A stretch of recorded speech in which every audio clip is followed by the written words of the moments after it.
Hindi nga nakaligtas kay Direk Daryl Yap ang naging pahayag nito lamang ni Aura Brighella. Sa kanyang social media post, narito ang tila rant nitong si Aura sa nasabi nga pong pagdinig ng hearing kay President Rodrigo Duterte. Mula kay Aura Brighella, narito ang kanyang naging say. Say ni Aura, hindi tayo henerasyong pumupuri ng mamamatay tao. Well na naman ni Direk Daryl Yap, pero tayo ang henerasyon na nananapak pag ayaw magpakita ng, alam nyo na, hindi na po natin babasahin pero ayan po.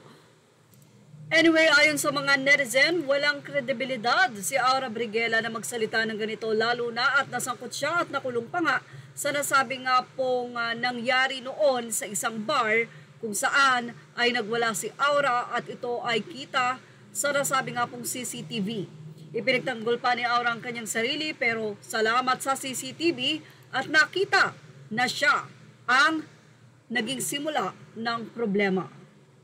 Say ng mga netizen kay Aura, bago mo pansinin ang puwing ng iba, alisin mo muna ang sarili mong puwing.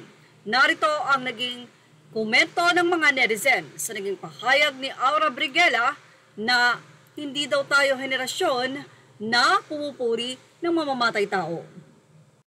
Mula sa mga netizen, anila, back to you Aura. Bouncing back to you Aura. Boom! Ha ha ha, I love you Direk, ang galing mo dito. Ha ha ha ha. Ang pinupuri ng taong bayan ay yung taong pinapatay ang krimen at droga at hindi ang mga taong matagal ng protektor at enabler nito. Aura, magtigil ka muna. Ma-back to you ka. Nyahaha, galing mo talaga rumesbak Direk. Bumanda agad. Say pa ng ilang mga netizen mula sa naging post ni Direk Daryl Yap, yun ang hirap sa mga taong naglinis-linisan na animo walang bahid, yan tuloy tripleng balik sa'yo. Dahuyang nananapak na yan. Si Aura, alaga ni Vice Ganda. Say pa ng ilang netizen, sana natuluyan ka lang nakulong. Louder Direk, tama ka dyan Daryl Yap, ganyan sila linis-linisan, pero pag hinalukay mas madami pang baho na tinatago. Narito pa ang naging say ng mga netizen. Mas gusto kasi nilang purihin ang mga kriminal na pumapatay ng inosenteng tao at mga bata na ni-rape ng mga kriminal. Yan ang gusto nila. So ano ang gusto niya? Henerasyon ay pinaglalaban ng mga kriminal at adik. Henerasyon ng mga nananapak kapag ayaw ipakita ang blank. Aliw, yung pilit siyang inaangat ni VG kagaya ng pag-picture sa kanya sa It's Showtime recently.